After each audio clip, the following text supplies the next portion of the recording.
নমস্কার, আপনারা দেখছেন চ্যানেল 24।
হঠাৎ করে কতগুলো ঘর পাঁচটা বাড়ি আগুন একদম সম্পূর্ণভাবে ভস্মীভূত হয়ে গেছে। পাঁচটা বাড়ি আর দুটো বাড়ি অল্প বিস্তর ক্ষতি হয়েছে।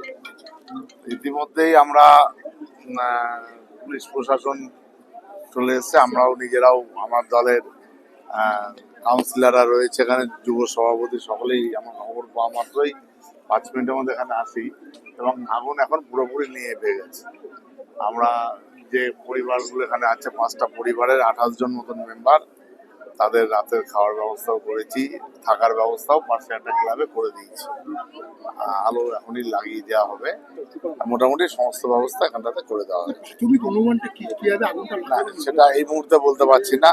এই রিজওয়ান বলেছেন এই ফার্স্ট খবর দেয়, ওর খবরেই আমরা সকলে দৌড়ে চলে আসি।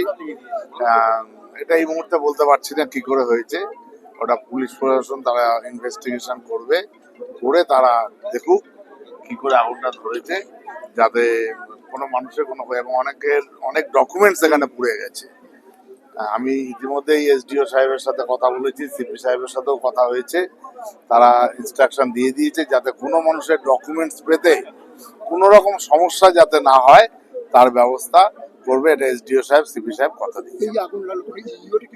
না না না, কারো কেউ আহত হয়নি, সকলে সুস্থ আছে। ঘটনা করার পরে যেভাবে স্থানীয় মানুষেরা এভাবে এগিয়ে আসে, এলাকার ছেলেরা যেভাবে আজকে এগিয়ে এসছে, এদের প্রশংসা করাটা খুব কম হবে। এত পরিমাণে ছেলেরা যে যার ঘরের থেকে বালতি নিয়ে এসে, প্লাস নাসিম বলে, তারপরে সুরাজ, এরা বাড়ির থেকে 4টে পাম্প নিয়ে এসছে, বিভিন্ন বাড়ির থেকে পাম্প নিয়ে এসে পুকুরে লাগিয়ে পাম্প দিয়ে জল দিয়ে আগুন নেভানো। হ্যাঁ, এই ছেলেগুলো যেভাবে, এই এলাকার ছেলেগুলো যেভাবে এগিয়ে আসছে, এদের প্রশংসা করা যত করবো তত কম করা হবে। এরা আজকে ছিল বলে আশেপাশের অঞ্চলটা বেঁচে গেছে। মুখ্য ভূমিকা নিয়েছে আগুনটাকে আয়ত্তে আনার, সে হচ্ছে এই সুরাজ। ও যেভাবে এগিয়ে এসছে পাড়ার মানুষকে নিয়ে, হাতে যে যার ঘরের থেকে বালতি নিয়ে এসে, সুরাজ যেভাবে এগিয়ে এসছে, সাথে সমস্ত ছেলে, নাসিম, ওয়াসিম, রিজওয়ান, কাইও, সবাই, প্রত্যেকটা ছেলে, সব, মানে কার কথা বলবো, এত ছেলের কথা আমি সবার নাম বলতে পারছি না, তারা কেউ হয়তো খারাপ ভাববে। সবথেকে সুবিধা আলমদার মোটরটা দিয়ে এই পাড়ার সমস্ত ছেলেরা যেভাবে এগিয়ে এসছে, এদের প্রশংসা যত করবো তত কম করা হবে। আমরা বলতে চাই, আমরা সবাই মিলে নিভিয়েছি আগুনটা। আমি একা নিবাইনি, সবাই মিলে সাহায্য করেছে বলে আগুনটা মিটেছে। আর মোটরটা আসার পর আগুনটা কন্ট্রোল করা গেছে, ঠিক আছে, না তো কন্ট্রোল হতো না, না তো আরো গাড়ি বাড়ি উঠতো, অনেক কিছু ঘটনা হতে পারতো। বিধায়ক এসেছে, পৌর প্রধান এসেছে, সবাই আমাদের আপনাদের আশ্বস্ত করলো। আমাদের সবচেয়ে আগে এমএলএ সাহেব সব সময় আমাদের সাথে থাকে, সব সময় আমাদের সাহায্য করে, সব সময় আগুনে নেমে গেছেন, আগুন নেবে, সনদ এসে আগুনে নেবে, দেখেছে সব ব্যাপারটা, ঠিক আছে। তারপরে কন্ট্রোলার দমকাল এসছে, সব এসে মানে বলতে যায় না যে একটা মিরাকেল হয়েছে, আল্লাহ তাআলা ভগবান এর মধ্যে এত শক্তি দিয়ে দিয়েছে যে একটা বড় পাইপ নিয়ে আগুনের মধ্যে আগুন থেকে কে লড়ে আগুনে ঢুকে গেছে। বিধায়ক সহ পৌর প্রধানের যা আশ্বস্ত করেছে তা তোমরা আশ্বস্ত।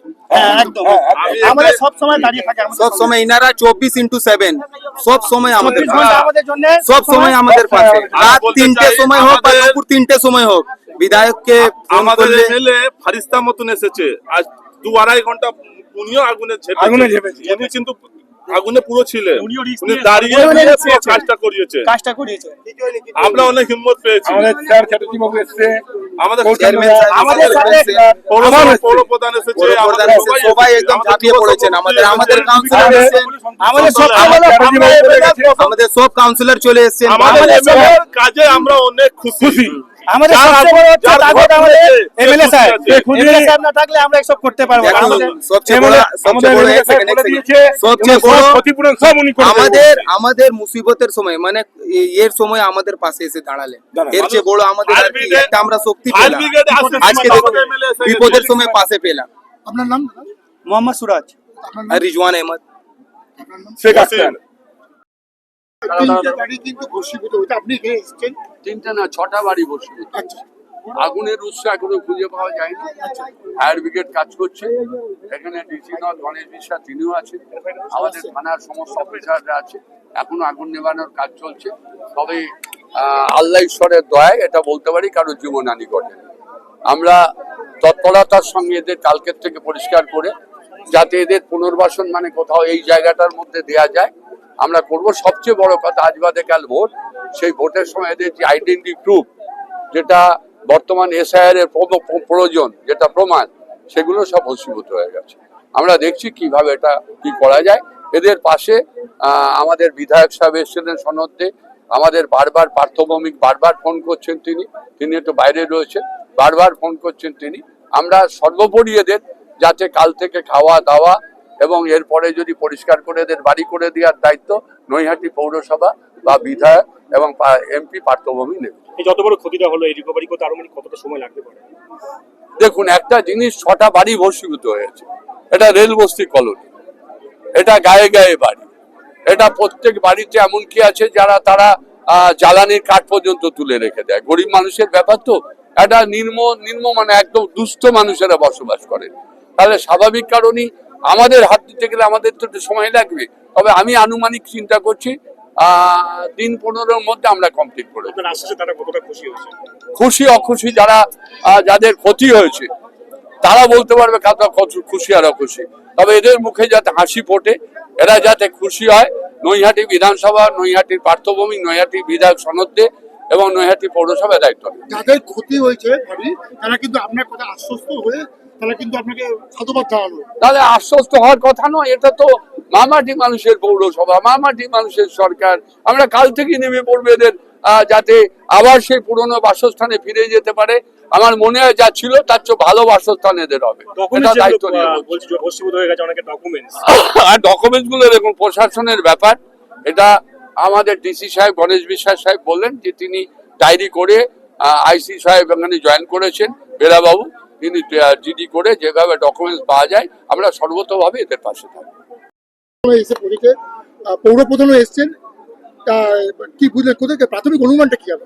এখনো পর্যন্ত আগুন লাগার উৎস কি আছে সেটাকে আমরা খোঁজার চেষ্টা করছি। ফায়ার সার্ভিসেস কাজ করছে, আপনারা দেখেছেন। আমি আপনাদের মাধ্যমে শুধুমাত্র ধন্যবাদ জ্ঞাপন করতে চাইবো, সর্বোপরি কৃতজ্ঞতা জ্ঞাপন করতে চাইবো এখানকার যারা মায়েরা, বোনেরা এবং ভাইয়েরা যে তৎপরতার সঙ্গে আমাদের আসার আগে তারা হচ্ছে বালতি নিয়ে পুকুর থেকে জল তুলে যেভাবে লিভিয়েছে। আপনি প্রথমেই যে বললেন না শব্দটি, যে অত্যন্ত ঘন জনবসতিপূর্ণ এলাকা, ওরা শুধুমাত্র একটা জায়গার মধ্যেই আগুনটাকে সীমাবদ্ধ রাখার জন্য যে তৎপরতা দেখিয়েছে, আমি প্রশাসনের তরফ থেকে প্রত্যেকটা মা, যারা ভাইরা আছে, তারপরে আমার বোনেরা আছে, তাদের প্রতি আমি আবারও কৃতজ্ঞতা জ্ঞাপন করছি। শুধুমাত্র আজকে ওই কৃতজ্ঞতা জ্ঞাপন করাটাই আমার হচ্ছে মানায়। 6টা বাড়ি পুড়েছে এখনো পর্যন্ত আমরা জেনেছি, আরো দেখছি, প্রত্যেকের সঙ্গে কথাবার্তা বলছি, ডিটেলটা পরে আপনাদেরকে জানিয়ে দেব। কেউ হয়েছে? কোনো ইনজিওর নেই। করে আগুন জ্বলে উঠেছে। কি করে লাগলো?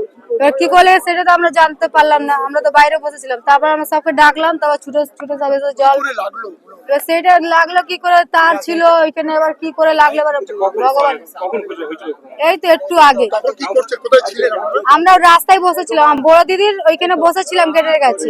আর আমার বড় দিদির পিছনে, বড় দিদির পিছনের ওইখান থেকে দাও দাও করে পুরো আগুন জ্বলে উঠলো। হঠাৎ দেখলেন? হঠাৎ দেখলাম, তারপরে আমরা ছুটে সবকে বললাম, তারপর কি সব পড়েছে আপনার ঘরে? আমার পুরো ঘর শেষ হয়ে গেছে। আজকের আবার আমি আমার ইট ফেলবো বলে 30,000 টাকা আমার শাশুড়ি 1.5 লাখ টাকা দিয়েছিল, আমি 30,000 টাকা দিয়ে তুলে এনেছি ইট ফেলবো বলে। সে টাকা भी চলে গেল, আমার ছেলেদের জিনিসপত্র পুরো আমার পুরো একদম নিঃস্ব হয়ে গেল। নিঃস্ব হয়ে গেল, ঘরের মধ্যে যা পুরো যা ছিল ডকুমেন্টস সব। টাকা পয়সা কিছু ক্ষতি হয়েছে? টাকা পয়সা 30,000 টাকা আজকে তুলে এনেছি, সে টাকা भी চলে গেছে। গ্যাস টাকা পুড়ে গেছে? হ্যাঁ পুড়ে গেছে। আচ্ছা, বলতে চাইছি খবর পাওয়া মাত্র বিধায়কের পাশাপাশি চেয়ারম্যান এসছেন, স্থানীয় কাউন্সিলররা এসছেন, এসে আপনাদেরকে কি বললেন? হ্যাঁ, আমাদের বললেন যে তোমাদের যা ক্ষতি হয়েছে আমরা পূরণ করে দেবো। আশ্বস্ত আপনারা? হ্যাঁ সব পূরণ করে দেবো। আপনার নাম? আমার নাজমা বিবি। কি করে আগুন লাগলো? আগুন বাড়ির পিছনে, বড় মাসির বাড়ির পিছনে, আর ইত্তেফাকদের তিন বোনের বাড়ি। বড় মাসির বাড়ির পিছনে শর্ট সার্কিটের জন্য কি একটা আগুন লেগে গেল। তো আমার বাড়ির পাশে একটা দোকান আছে, তো ওখানে আমি দোকানটা চালাচ্ছিলাম, তো হঠাৎ দেখলাম ধাই ধাই করে আগুন লাগলো। তো আমরা সব ভাই বোন পাড়া প্রতিবেশী সবাই মিলে তাড়াতাড়ি করে যত জলদি পারে জল দিতে দিতে পাশাপাশি আমার বাড়িটাও ধরে নিল। তবে আমার বাড়িটা জল দিতে দিতে আমার ছোট মাসির বাড়িটা কি ক্ষতি হয়েছে? পুরো অল ডকুমেন্ট, টাকা পয়সা, গয়না, সোনার কানের, টাকা তো কমসে কম 30-35 হাজার টাকা ছিল। তারপরে সোনার কানের, ছেলের সোনার আংটি, বউয়ের সোনার কানের, তারপরে গলার হার, উপর সব নিশ্চয় হয়ে গেছে স্যার, অল ডকুমেন্ট। হ্যাঁ স্যার, মানে কি করে জীবন বাঁচিয়ে বেরিয়েছি সেটা ঈশ্বর, আমাদের পাড়া প্রতিবেশী। ইনজুরি হয়েছে কিছু? না না স্যার, ইনজুরি কিছু হয়নি, কিন্তু আমাদের যা পাশে যারা দাঁড়িয়েছে আমাদের এলাকার লোকরা, ওনাদের আমি অনেক হাত জোর করে ধন্যবাদ জানাবো। বিধায়ক এবং পৌর প্রধানও এসে আপনাদের কিন্তু আশ্বস্ত করেছে। ওনারা এসে আমাদের সান্ত্বনা দিল যে ওনারা পুরো করবে, যা যা শেষ হয়ে গেছে বাস ওনাদের ভরসায়, আর ওনারা সবসময় আমাদের পাশে আছে। আপনারা আশ্বস্ত? আমরা আশ্বস্ত যে ওনারা সবকিছু ভরসা রাখছি যে ওনারা আবার আমাদের নতুন করে জীবন পাশে দাঁড়াবে, নতুন করে জীবন দাঁড়ানোর আমাদের ব্যবস্থা করবে, সাহায্য করবে। টোটাল এক একজনের দুটো বাড়ি, 6টা বাড়ি একদম স্যার। সেকেন্ডের মধ্যে মানে কাকে বাঁচাবো, মানে ছোট ছোট বাচ্চাও ঘরে স্যার, 2 বছর, 2.5 বছর, 5 বছর, কাকে বাঁচাবো আর কি জিনিস বাঁচাবো, ওই জন্য নিজের বাচ্চাদের আগে আর নিজেদের আর সবার আগে আমাদের পাড়া প্রতিবেশী গ্যাস সিলিন্ডার যত ছিল সবকে নিয়ে সাইড করে পুকুরে ফেলেছে। আর আমাদের পাড়া প্রতিবেশী আমাদের রিজওয়ান দা আছেন, আরো সব ছেলেরা আছে, সুরাজ ভাই, সাদ্দাম ভাই, এনারা যেইভাবে আমাদের পাশে দাঁড়িয়েছে, ওদের আমরা মুসলিম আছে, আমরা বলবো ওরা ফরিস্তা। এই সময়ের মধ্যে এরা এত ফায়ার ব্রিগেড আসার আগে এত যে স্পিডে আগুন ধরছিল, আর যদি কিছুক্ষণ হতো, ওরা যদি মোটর উঠে যদি পাড়া প্রতিবেশী না দাঁড়াতো, পুরো এলাকাটাই চলে যেত যে হিসাবে আগুনটা জ্বলেছিল। অল্পের মধ্যে হয়ে গেল। আমাদের এলাকার স্যার ছেলে, আমাদের এলাকার প্রতিবেশীদের অনেক অনেক ধন্যবাদ। আমার নাম সুরাজ মোহাম্মদ। আমাদের এই ভিডিওটা ভালো লাগলে লাইক করবেন এবং এরকম আরো ভিডিও দেখার জন্য চ্যানেলটিকে সাবস্ক্রাইব করবেন।